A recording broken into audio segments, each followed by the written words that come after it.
We're picking up our journey with our heroes as they leave the town of Valkyr. They're going to descend into the foothills and through the bogs as they start on their way towards Palanthas. Unfortunately, things aren't going to go as peaceful as they would like. On the plus side, they will gather the last party member to complete the companions for this particular adventure. We'll see how it goes. So, you guys will kind of return from your little aside, and you'll see Liam has finished tackling the horses up to the wagon. There's 2 horses that are leading this little procession. And as he comes back around, sees you guys kind of walk in like, oh, everybody's already awake. This is fucking great. We ready to go? Is there going to be breakfast? You got rations, don't you? So no. Well, that's road breakfast. Yeah? I'm just asking. It's fine. That's fine. I'm just asking. Okay. Fine. So, I see that Rin and the 2 have horses. Do you all have livestock with you? Ray, did we come? No. Okay. So, you'll be riding on the wagon with me. Yeah? Yeah, it's fine. Sounds good to me. So, it's going to be a little tight fit, unless anybody wants to take a rider on their horse. You'll see Rin's like, I'm not a big fan of butt-to-nut, sorry. I'll pass. I'll go on the wagon. Is the gnome riding a horse, or does she have a donkey? The gnome is riding a horse. All right. Just had to ask. It's I knew like someone was going to ask that question. probably more pony-sized, to be completely honest. And he has like maybe like a rope ladder that's, slides down from the side of the... Oh, that's what you need your rope I for. absolutely have a rope ladder. That's how artificers think, y'all. It's spring-loaded.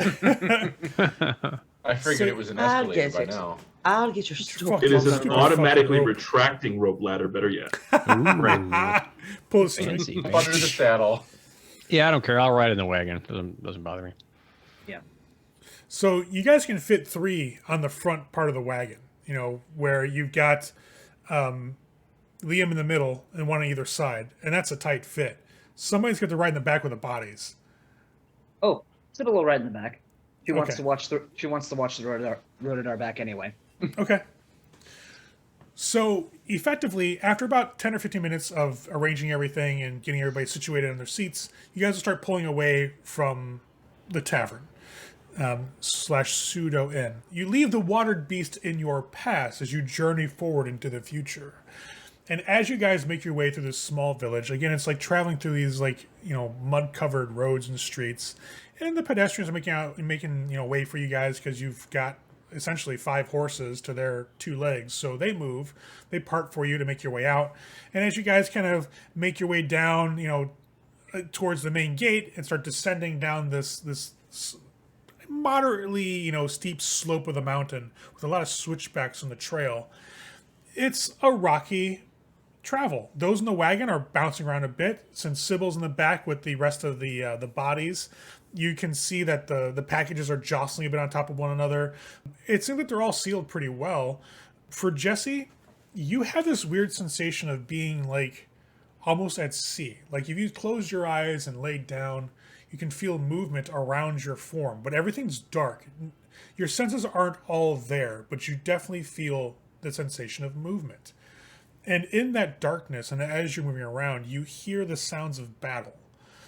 But you can't do anything. Like it's like you're trapped. You can just hear it happening in the distance, but it's not like it's immediately dangerous to you. It's like you're hearing it farther away.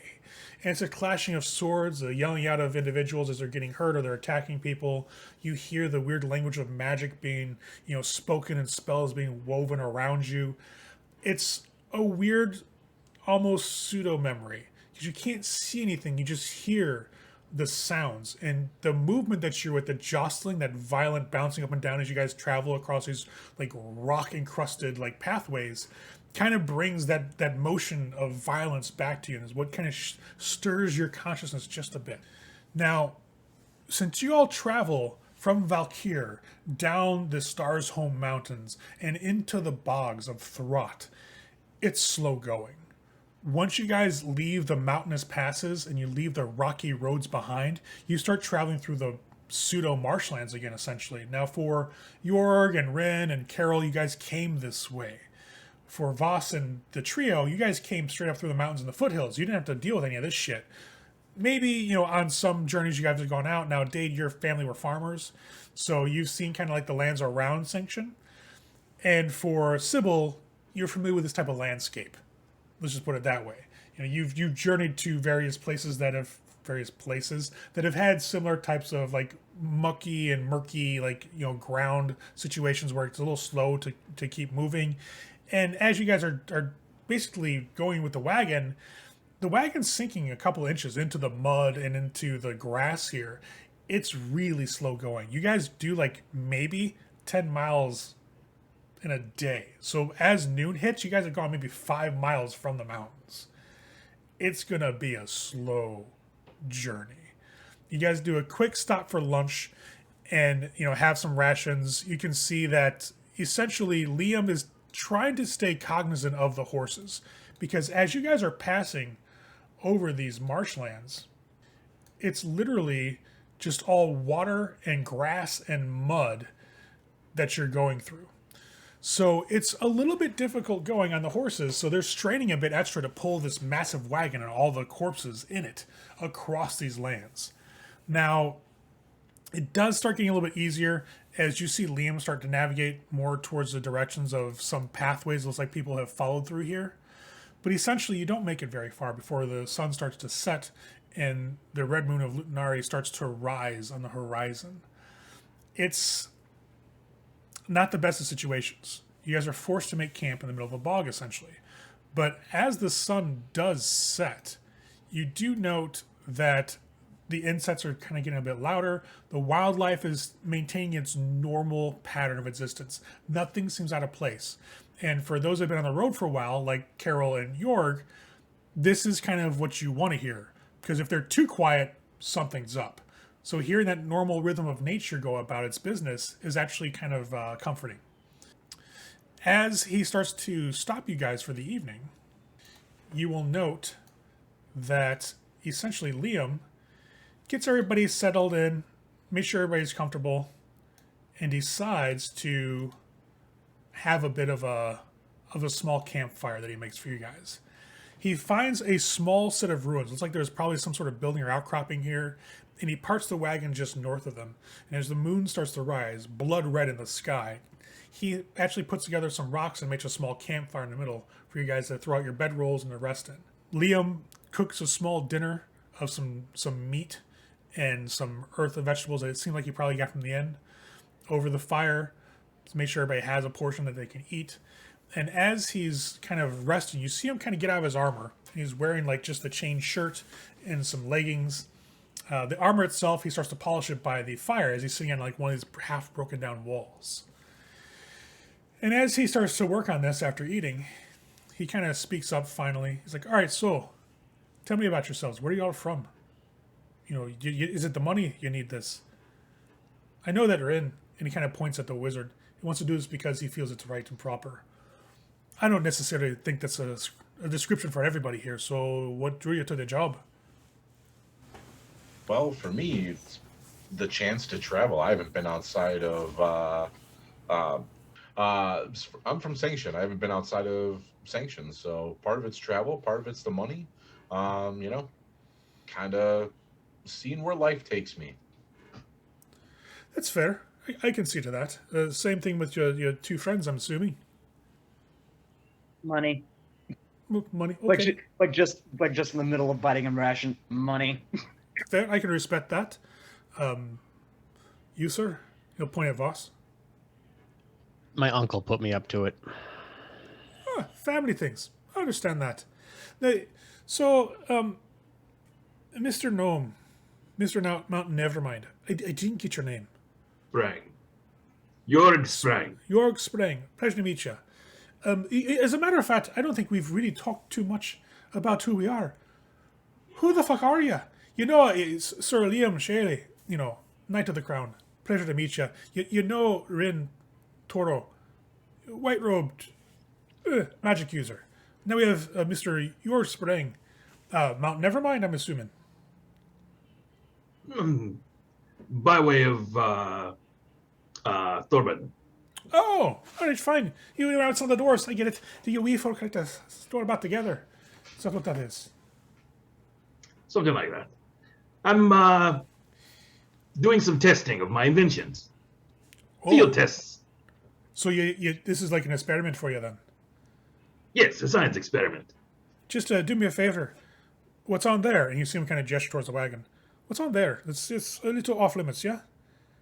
But and he'll kind of slowly gesture to like encompass everybody here. The rest of you just experiment as you will. As long as we get there, it's fine. Well, I make weapons for self-defense. Oh, we might need that actually on this trip. We're going through Thralt after all. It can be a bit of a, trying passage. So you're worried that he's gonna experiment on bodies, or is there something else back there that besides the bodies? It's the bodies and their armor and their gear and their possessions. No, I would never use the bodies. That could find some deer or something out here easily. Oh, that works then. That works then. And you, and he'll point to Carol. What brought you around? Sense of adventure, wanting to get out and see the world. Well, we'll definitely see a lot of it, at least in the next couple of weeks on this journey. I'm assuming, and you'll see him kind of stop polishing for a second, and he'll reach down to his little backpack there and pull out a map. Yeah, from where we are, it's going to take us probably a week to get through the goddamn bogs. So, unless somebody can, and he'll look at Rin, magic us through? Through? Rin just kind of stares at him. I would never waste magic in such a way. Ever. And Liam's like, all right, suit yourself, fine. But it'd be a lot easier if you did. Just saying. Rin just kind of shrugs, shakes his head, and starts, studying his spell book again and just muttering to himself under his breath. All right, so I think this will be a good group. You all are good, but since we've gone out, I should probably get your payment. Yeah, I forgot about it back before we left. I'm so sorry, but I'll get out of the back now. Right? Sure. Sure. And you'll see him kind of get up. He'll put his armor back down, and he'll make his way to the back of the wagon. You hear some shuffling around, some boxes, and he pulls his small little chest, probably about a good 2 feet wide by a foot deep, and maybe I'd say 1.5 foot, tall. And he kind of brings it out. It's this all wooden chest with like rope handles on the side. And he puts it down by the fireplace or the campfire, and just pulls back the lid. All right, so I've got well, this is the first half. The other half when we get to Palanthas, so I've got the 100 each. So 1, 2, 3, 4, 5 via 500. You can divvy it up, count it. It's all there. And he kind of tilts it forward, and you hear the jingling of the coins. And as the campfire's light hits the steel, it just glints off it like this orange and red flame. Oh, now that's what I'm. Yeah, I'll count it out for everybody and kind of give everybody their cut. All right. Well, that's all you. I'm not going to. I'll leave it out here. Do what you want with it. It's literally the half of the payday I have for you. So, do as you will. Whoever takes it, whoever you want to divvy it up, it's not really my problem. I just want to make sure we get there. That's all. He will spend the rest of the evening just polishing his armor by the fire. And as the moon rises, the red moon rises, you will see that he has done a pretty good job. With the light of the moon, the light of the campfire shining on it, he's gotten pretty much all the scuff and all the wear and tear from the traveling, kind of buffed out of it. It's a gleaming, set of silver plate. Greaves, he's got the breastplate. It looks really nice. And when he's done, he just puts it in the back. Date will pull out his viol and play a soft tune for everybody before bed. Gotta stay polished on my stuff, So Liam goes to sleep in the back of the wagon. What do you guys want to do? Do you want to set up watches? Do you want to just, go to sleep? How do you want to handle that? Watches. Yep. Okay. With the firelight on, what you guys are seeing essentially is what you can see by light of the fire. Now, up in this corner here, northwest of the campfire, is where the wagon's at. You see some of the crates that Liam's put out. The gold crate is probably right about here, so just right next to the fire, right just north of where Dade's sleeping. And Liam's just heading to the back. And Jesse, yes, you are in the wagon. You're muted. The second you said it, I moved. Okay. So how do you guys want to set up your watches? Who gets first? Who gets second? How is this being organized? Sybil offers to take the first watch. We should probably have, Sleep in. 2 people on watch, on a given watch? Since there are 6 of us? Sounds good. Well, Rin's like, I need a rest. So I'll go last.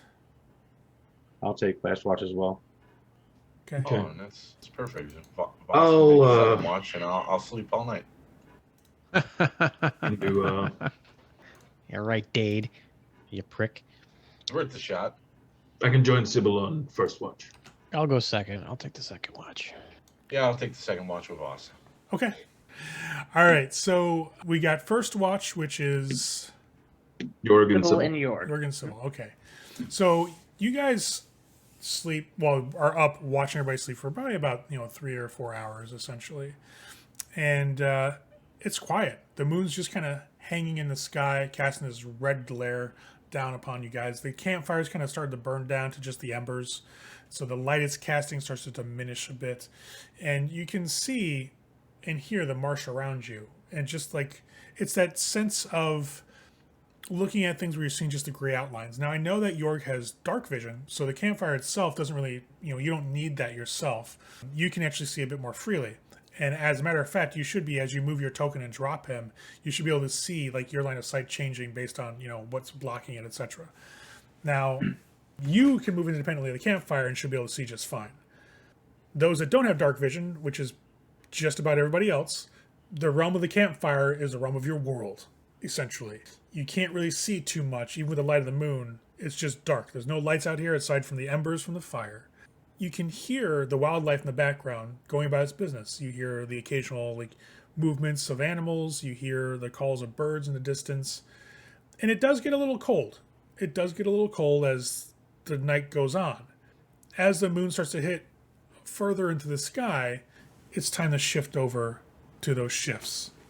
And who's got second shift? Me and Voss, I believe. All right. As Yorg and Sybil settle down, get into their bedrolls, we get Dade and Voss wake up. You guys just kind of going to sit around the campfire and bullshit? Or what do you guys want to do? I am going to move, definitely, off of my roll here. And probably out just a tad, right about so.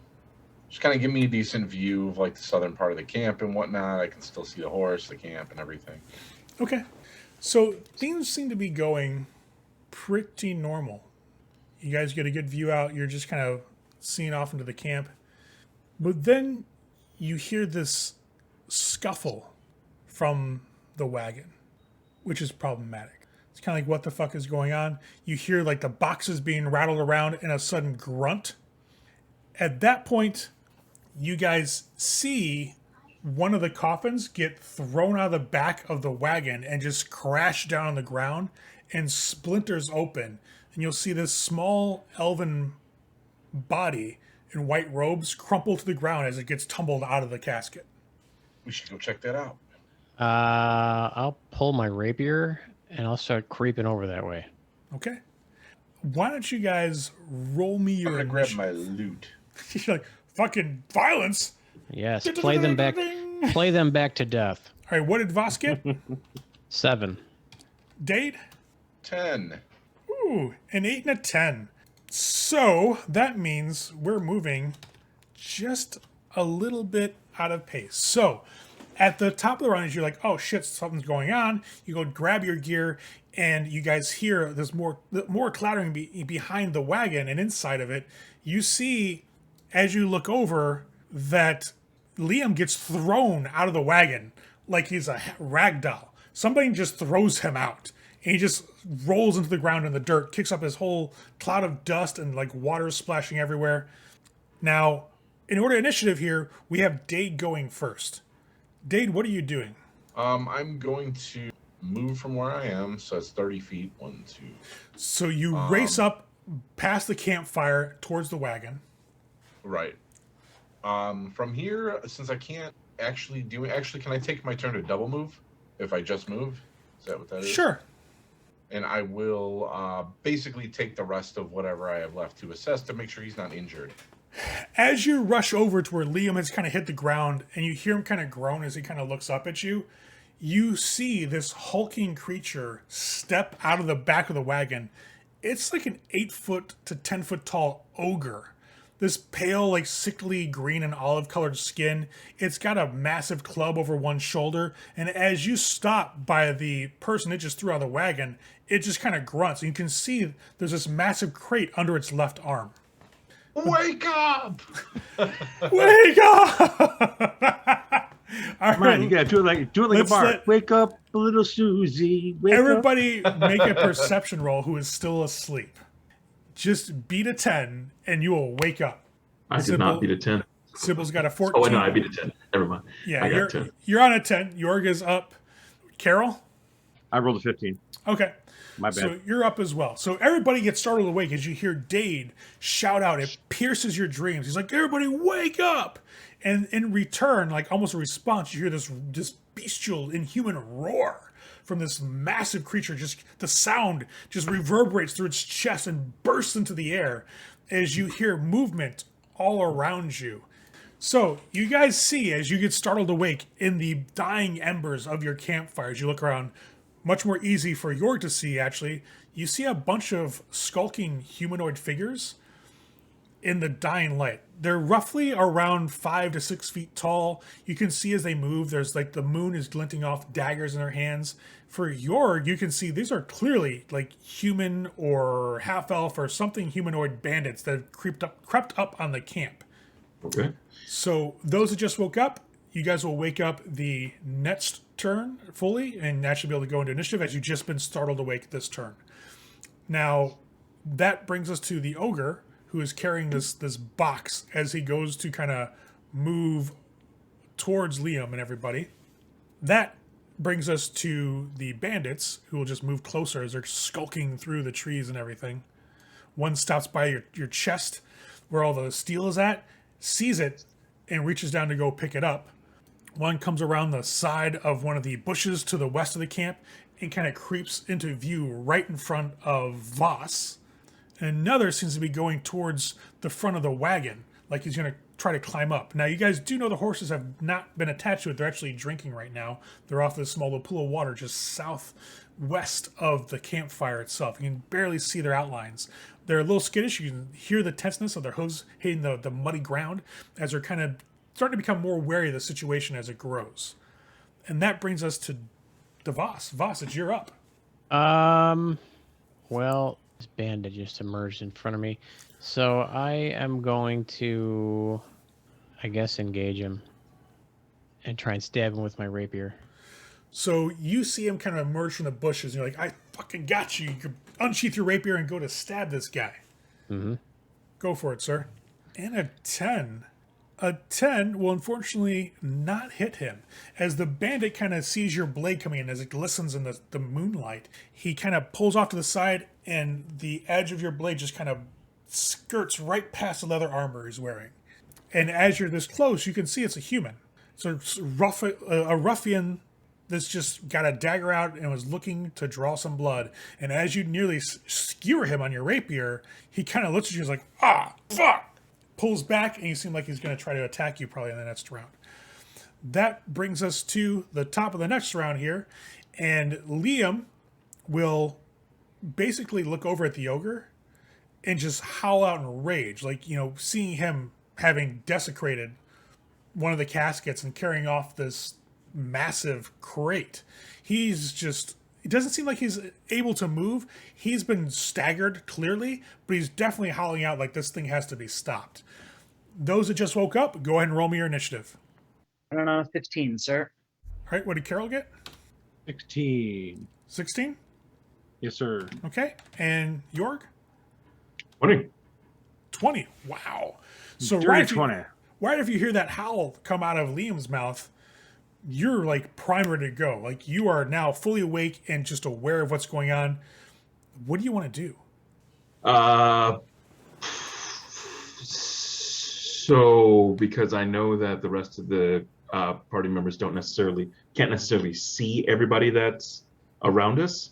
The first thing I need to do is to shout out and point out, the camp is surrounded. The ruffians. So you're just kind of spins, is like, there, pointing them out as you can see them. Basically. Okay. So and then I'm probably going to rush towards this nearest guy who's going after the steel. oh yeah, so you basically you point out, call it where they're at, so everybody is aware that there are 4 ruffians and that ogre that Yord kind of generally points out to everybody. Then he leaps to his feet and rushes past the campfire, going towards the one who's going to steal you guys' steel. Has he already grabbed the box of steel? It looks like he just saw it. Like he's reaching down as you get over there to pick it up. Like he hasn't grabbed it yet. It's still open season. Okay. Is the box of steel closed and locked currently? No. The top is kind of off on a diagonal, so you can see into the box itself, which is what probably caught his attention. Okay. How much does that box with all its steel weigh? 200 coins, probably around 25, 30 pounds. Damn, just outside of the range. Okay. Which means that... so you notice that I've stopped 5 feet away from this guy, or Yep. 10 feet away from this guy. So what I'd like to do is to catapult that crate into his head. Okay. So- Man, that's just use the lid. Or the lid, that works fine. I'm going to catapult the lid of the crate into his head. We don't want Oh. our steel going everywhere. Catapult is so broken. That's a good point. Don't do the whole thing because then steel pieces are everywhere. Realistically, I probably can't even lift the whole thing. I think it's a 10-pound range, a 10-pound limit. I want to say. Yeah. It's 1 to 5 or 5 10 pounds pounds. within range. 5 So you can pound definitely limit. get the Yeah, lid, 100%. Yeah. Straight line, 90 feet in direction you choose. God damn. Yeah. Blip. So he has to make a death saving throw. All right. Basically. All right, no Good problem. 14 is your spell save. I can see it. All right, so let me go ahead and Okay, try to got roll it. his Yeah. death save really quick. Okay. He got a 13. It's a 14 with a +1. However, I'm gonna negate the +1 for his dex because he's flat-footed. Like he's reaching down, doesn't expect the lid of the freaking crate to just slam him in the face. Yeah, basically. So that is hilarious. How much does it do? 3d8. Oh my god, that's great damage. Yeah. Catapult is so good. Got 14. So the lid flies off of the steel, crate that you guys were given by Liam, and you just hear this crunch as it beans this guy in the bridge of the nose, and he topples ass over tea kettle, and just flies backwards and just slams into the muddy ground. Twitches, he's got one arm up, one leg's kind of half bent. His arm twitches a second, and you just hear this groan oh, and he's out. It's just blip, done. That brings us, after Yord takes out one of the bandits, to Carol. It is Carol's go. I stand up, take a look around, and I just raise one hand and point at the ogre. And the words that I chant is a very ethereal, very light language. As a streak of light leaves my hand, heading towards it, Guiding bolt. guiding bolts. Okay. So Is it it's not a language any of us would have. no. This is High Ogre. I'm assuming. Who has high ogre? Oh, no, Nobody. All right. That's a 12 to hit. That will hit. It's 11, natural armor class only. It's kind of it has a club in its right hand. It's got the crane on its left. And as you whisper out in High Ogre this prayer to your god, they send the guiding bolt streaking from your hands directly towards this creature. 16 points of radiant damage. Wow. That is pretty good. You strike it, and you see it kind of get staggered back. It was not expecting getting hit by anything, let alone fucking magic. As you hit its chest, center of mass, with this guiding bolt, it staggers backwards a couple steps and completely drops the crate. This massive crate hits the ground from 6-7 feet up, smashes open on the ground, and this red-robed armored figure comes tumbling out of it. Jesse, The roll your light initiative. hits the ogre, spreads over it, and outlines it in a faint glow. Next attack has advantage. 22. Wow, 22. All right, so Jesse, since you got such a high score in initiative, we're going to have you go immediately like an interrupt, and then you'll start at the top of the next initiative round right before Dave's character. So you wake up as you hit the ground, and you again hear sounds of battle around you, but literally this time it's around you. And as you look up, you can see in the light of the red moon, in this dying embers of a campfire, this massive ogre standing over you that's just shimmering right now, outlined with mystical energy. You can see that there's a wounded individual just a little bit off from where you're at in the grass and the water. That'd be Liam, the knight, kind of. And for a moment, you recognize the face. Like you think you know who that is, but you can't place the memory. It's like the song that's on the tip of your tongue. You just can't recall the name of it, but you know it's something you remember. Trying to help him is another human that's on the ground that is kind of trying to lift him up and is shouting out a warning against this ogre as you come into full focus and full awareness of your surroundings. Clearly, these individuals got attacked by this creature. Now, you do possess knowledge of what this creature instinctively is. It is clearly an ogre. You do understand how the world generally functions. You just don't have memories of your own. It's like, take your ability to live your life and know what things are and identify them. You just can't put perspective because you have no history behind it, is what it is. But that's what comes rushing to your mind. And all your spells that you would have prepared are burned into your memory right now. Oh, good. So I can use them. Yes. Excellent. So the red-clad figure stands up at 6'4", points at the ogre, and starts chanting in Celestial. It's so creepy. I just want to point that out. Yeah. What are you I'm casting? casting Witch Bolt. That is a good one. So go ahead and roll your to hit with Witch Bolt. 25. I'm pretty sure you hit the ogre. And now Well, let's and see. then +1 because it's my moon. Yes. It is waxing. Your moon is waxing. So go ahead and roll your damage. Now you're not in... I don't think you're in full sanction yet to get the... 14. No, you're not in conjunction. So it is your moon +1 spell level. Ooh. So I cast it as if it's a level 2. At higher levels, when you cast a spell using a spell of second slot or higher, the initial damage increases by D12. Oh, so I get to roll another D12. You roll another one. So a total of 16? Yep, total of 16. Oof. So you blast this thing with this lightning crackling out of your fingertips, and you strike it with this arcane attack, and you'll see that energy just burst across its body and start rippling over its form. Those around will see that sudden surge of arcane energy strike this ogre, and it's like electricity's arcing off its body as it gets massively struck a heavy blow with this mystical force. It staggers backwards, and you can smell just on the very edge of the air the tinge of burnt flesh and hair as it howls out in pain and rage. Which brings us to Sybil. Some crazy shit just go down.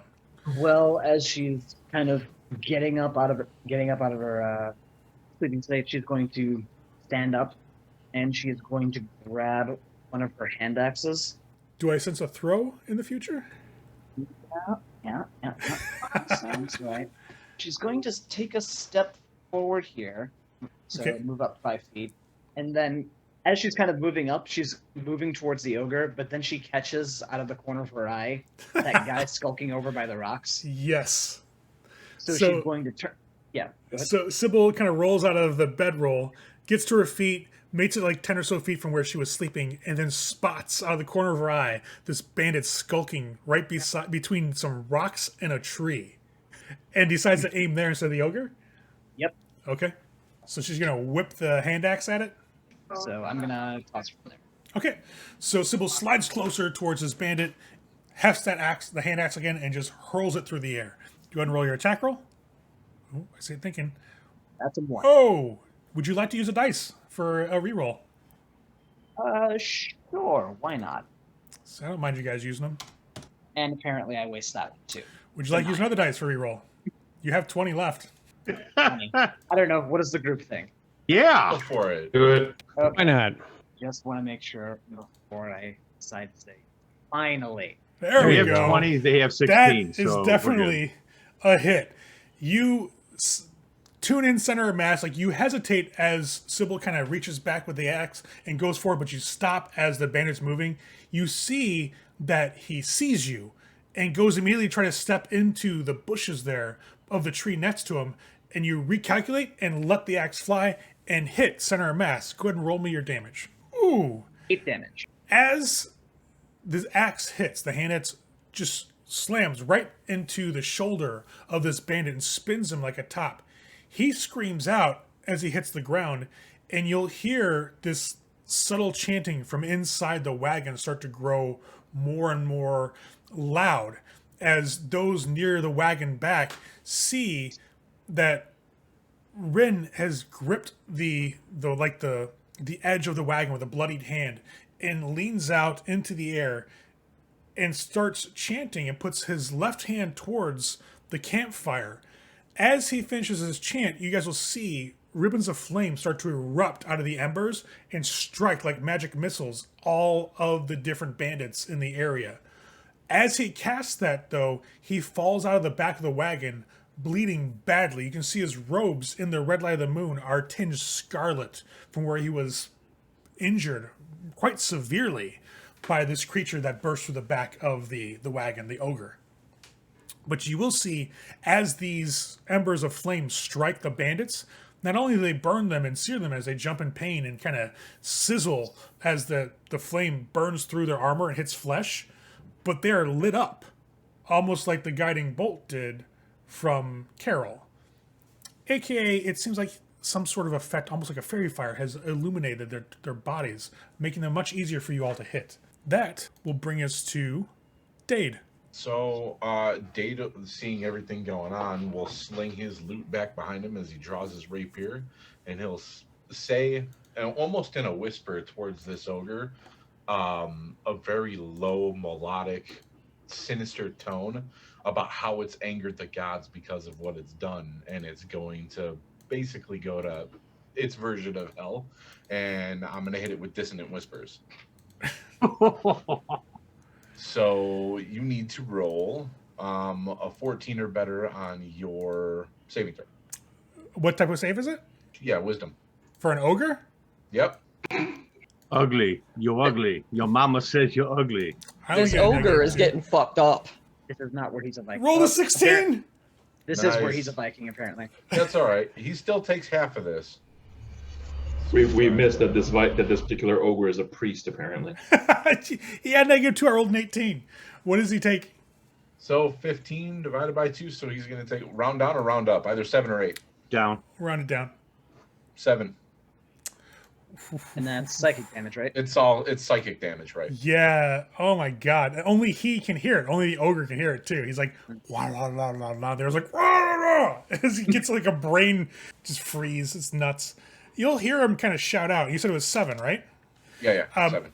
It'll stagger, but then as it can tell you're the person that just did this to it because you were just whispering that weird, like, discordant tone.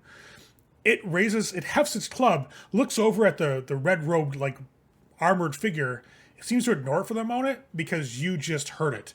It charges forward, raises that club, and goes to swing down at you like it's trying to smash you into the wet ground. Let's go ahead and let him hit. You have offended the ogre's ancestors. Yep. I have.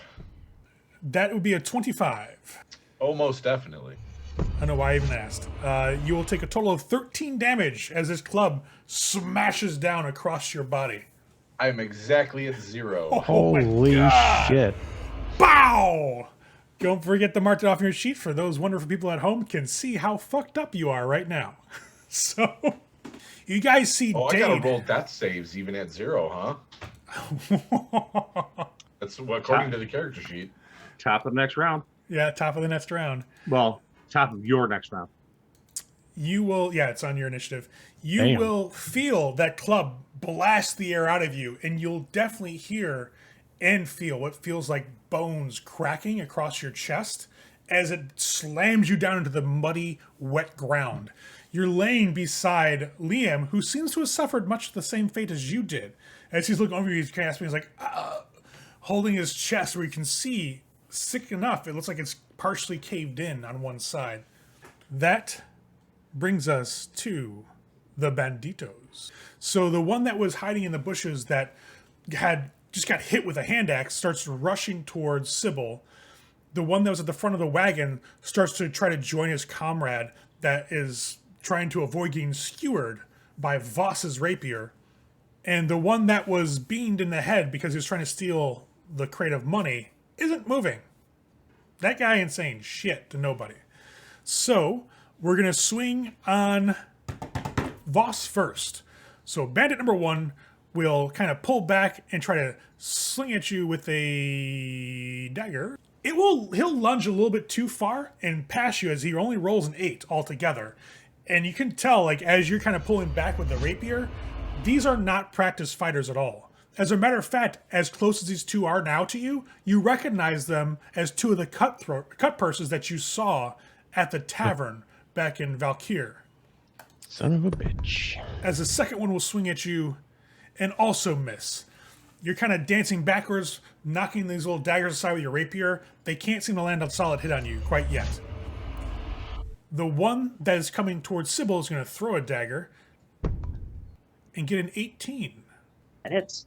All right. We're going to do our D4.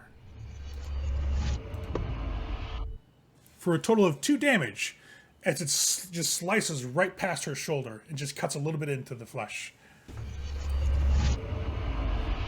She will grunt softly from the passing of the dagger, and she eyes that bandit. She kind of like dabs her shoulder, looks at the bandit, and just gets a grin as she starts hefting her glaive. Did you just almost have a kung fu movie moment where you're like, Whoa. Nobody makes me bleed my own blood. right? Nobody makes me bleed my own blood. I just polished this armor. That brings us to Voss going on a 7, facing off against 2 bandits that he recognizes from the tavern. Difficult choice, I know. I'm trying to figure out if the smarter move is to disengage. I see. Weighing tactics. Nah, I'll just try and stab the guy in front of me. Okay, skewer him. Yeah. The first one he came over to try to attack first? Yeah, but I'm gonna move here first and attack the one in front of me. So you slide around him a little bit towards the watering hole that's just right on the verge of your sight there. Yep. And you go forward with a rapier. Go ahead and make your roll. 10. 10. You can use a die. I would use a Do you want to use a die? Because they're wearing leather. You need at least a 12. I will use a dice. Okay. I got an 8. Would you like another one? I will use one more. See, all those cool chets you had earlier, that's coming home to roost now. Oh no! All right, so here's the deal, though. You're an 11. And I give did up. say that they were surrounded by like a fairy fire, so you will get the +1 to the hit. So I'll make it a 12 there on that one. Because I did say that they were kind of glowing now. So you'll hit. Go ahead and roll your damage. Now, since technically the use of a dice gave me advantage, do I get sneak attack? Chat, should we allow that shit? The shenanigans? I don't think I should normally. I'm not going to make a habit of it. It is shenanigans. But I'll allow your shenanigans this once. Make it worthwhile. Your one-time shenanigation. Holy crap. 17. 17? This bandit you've been dancing with for the past like couple of seconds, you kind of lean in like you're fainting off to one side, and you'll see he actually switches dagger hands, like midair, just tosses from one hand to the other, and goes to try to shove your approaching rapier out of the way. But the problem is that's not where your rapier is going anymore. And as you pull the blade back just enough to avoid the parry, you thrust it forward and strike it home right in his solar plexus. And you feel the blade pierce skin and just go straight through his body. He looks surprised in the dim light that you can see, not only from his glowing body, but the light of the moon and the campfire. He looks shocked, like, you just hit me. And he kind of pulls back and staggers, one hand clasping over his wound, and he falls to the ground. His buddy looks at him, looks up at you. I'll wink at him. When you wink, you question if he's going to stay. Which brings us to the top of the round, which is our Warforged. Jesse, it's your go. You can see that this ogre has had worse days, but he actually has really just dealt a devastating blow to one of the people who seem to be trying to help you. Well, if the ogre continues to live, he will be a problem. He is the biggest threat. Yeah, he's just sweeping the room, if you know what I mean. It's hard to do that when you're prone. Tasha's hideous laughter. I just Ooh. do need to point out that if you do that, you're going to drop Witch Bolt. It's a concentration spell. Concentration spell. Oh, Yeah. never mind then. You It's can ongoing. you can keep it going and consistently do damage over turns. Take Yeah. Forecaster eventually. Now, only the initial damage was increased by your moon, but you can just steadily do the lightning damage automatically. But you can't, if you do use your action to do anything else except keep up the spell drops. Now I get to weigh it because if the ogre stays standing, he could take another swing and kill the human. Or he can swing on you. Yeah, there's a lot of possibilities here. But that's 1d12 guaranteed damage you can do to him. However, Tasha's Yeah, but is if I roll nice. a 1, that doesn't do shit. That's true.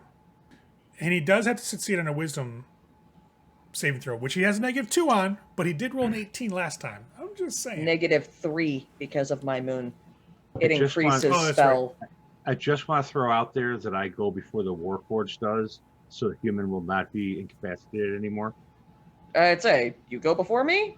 You go before a I don't 22? go before you. I go before the ogre. Yeah, before the ogre. Okay. Yeah, you said You the said the Warforged. Warforged. I'm like, I was what? like, My what? bad. Did I fuck up No. initiative again? Did No, I you forget, Chris? No. Well, My- that happens, but It no. does happen. It does happen. And I'll get his name We wrong wanna- like 5 or 6 times.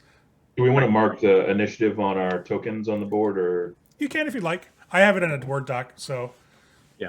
I think I will Tasha's the ogre. Okay.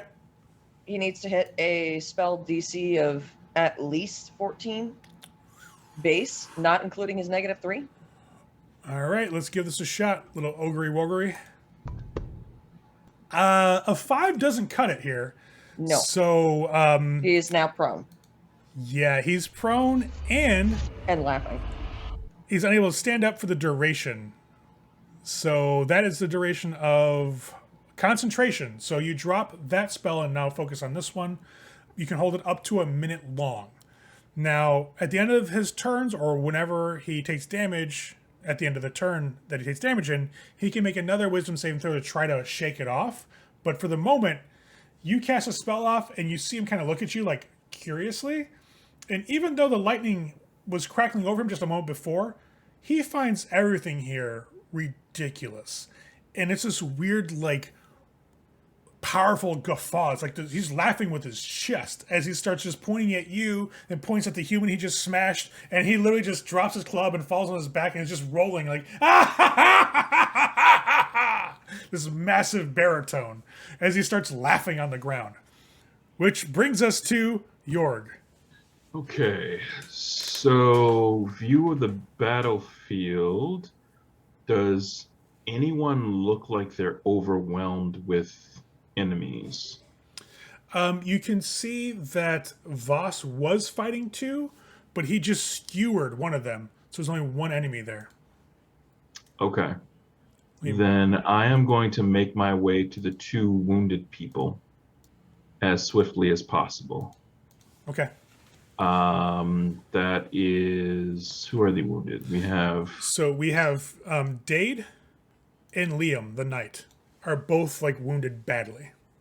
And also right at the back of the wagon, you have the slumped form of Rin, who is just looks like he's been pretty brutally injured as well. But he's right by Okay. that armored figure that's moving. in that case, then my movement needs to be 1, 2, 3, 4, 5. And I should be able to reach both of them. Okay, cool. It looks like I can do it from here. So I'm actually going to go ahead and move up to here and bring out my emergency first aid kit. Is that the regeneration energy in a bottle? Yes. I love it. It's regeneration energy in a bottle. So And I'm Jorg gonna put bounds across the battlefield, aid. and you pull out your bottle of regeneration potion. And are you whose throat are you going to stuff this down? By the way, You got- because it's technically cure light wounds. I just have to touch him with it. He doesn't have to drink it. okay. But I imagine it looking like a whatchamacallit, shock pads. Okay. Who do you want to hit with that? It's gonna be Date because Okay. he was the first one that I saw of our party go down. Basically, He got crushed. So Yeah.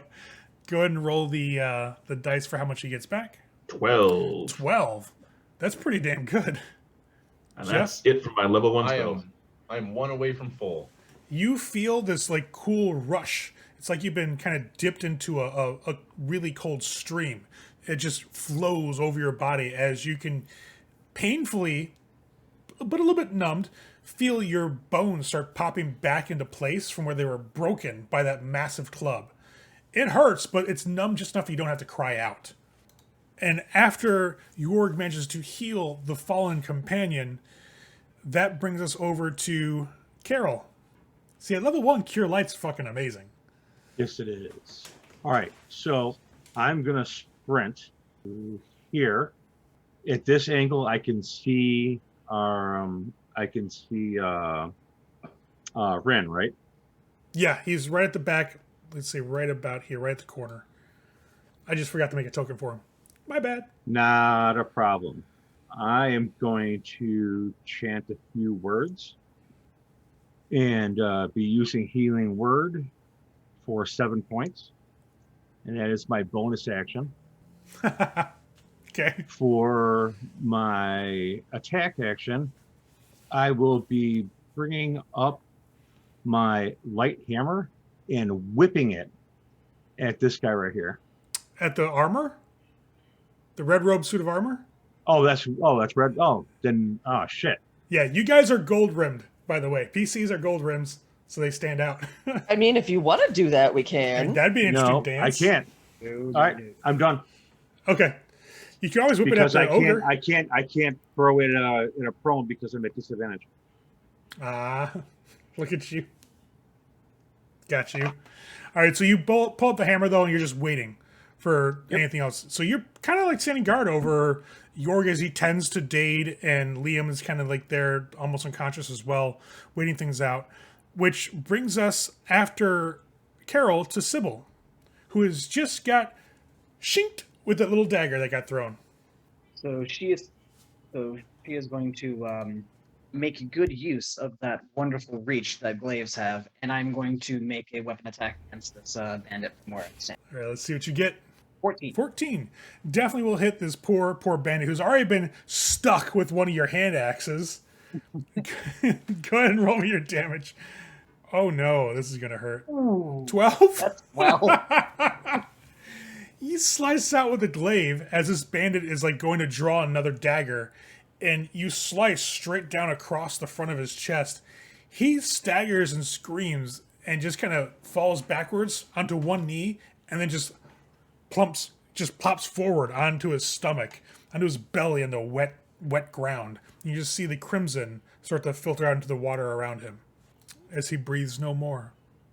And then I'm going to turn and survey the battlefield. Okay. And okay, so I see them there. I notice that I don't quite see Voss. Actually, no, I've got line of sight. Yeah, Voss is a little Just in down there. He's just a just little in in the dark for you. Finish light. Seeing that we've got quite a few people up here, and Voss is And you see that ogre is just rolling on the ground laughing its ass off right now. Like, it's uncontrollable. Uncontrollable laughter. She kind of looks at that, like,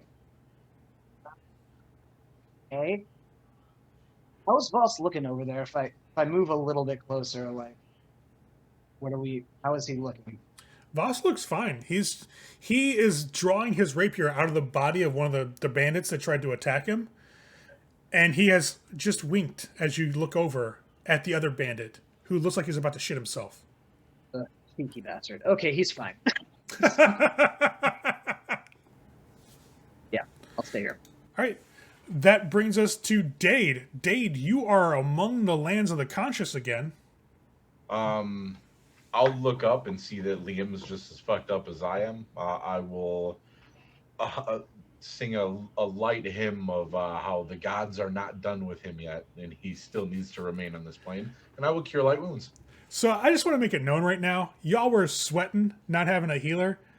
I'm seeing a lot of non-healer healing spells go off right now. I just want to put that out there. But that's it's- why, oh, though. That's I, why. I know. I know. It's fine now at low level. Yes.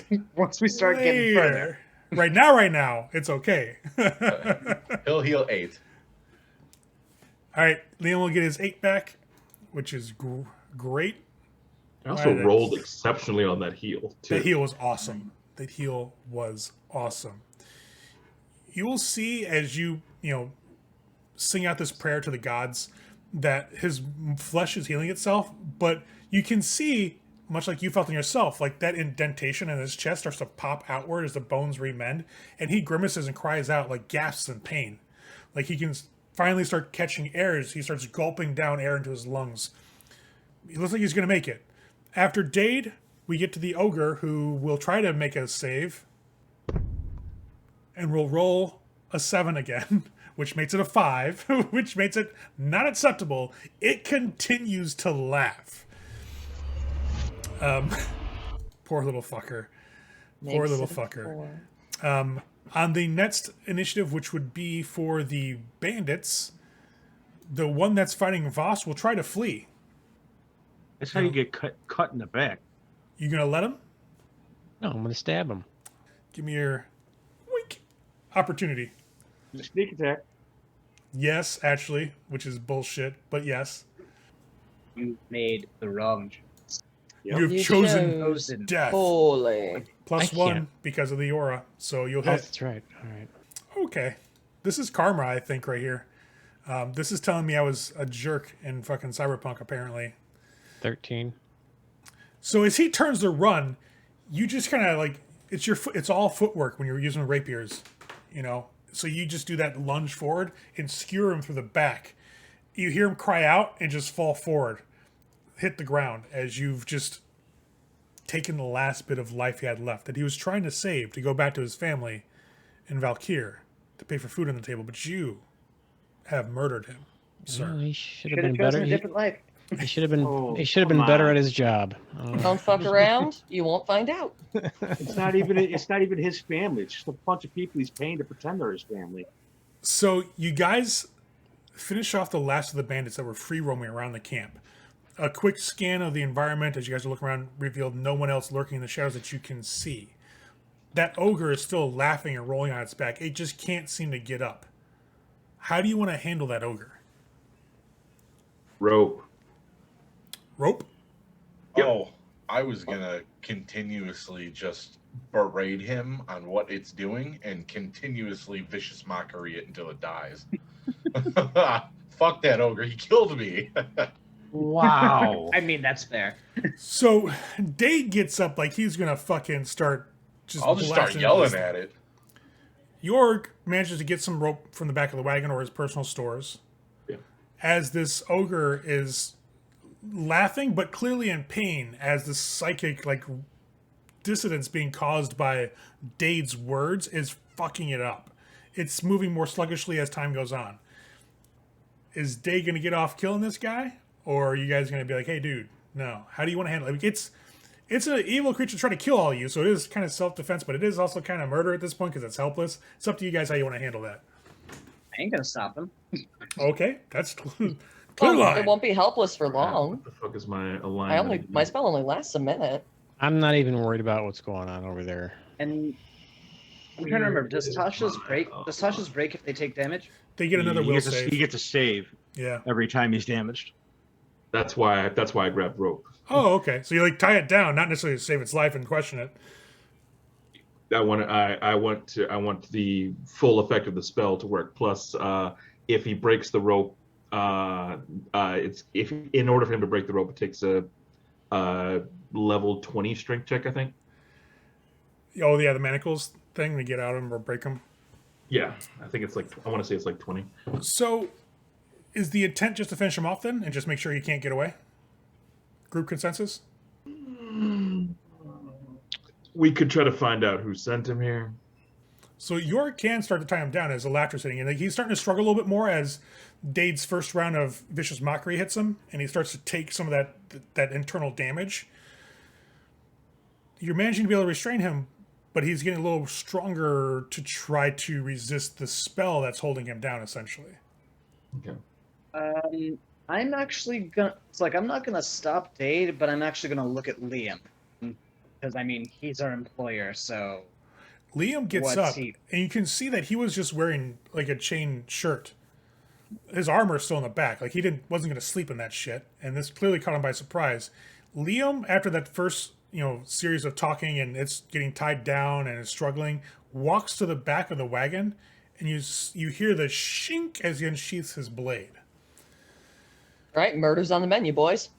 I'm turning away from this disgusting display of inhumanity, and I'm going to go over to Humanity. This is a display of humanity. no. This is I mean, human.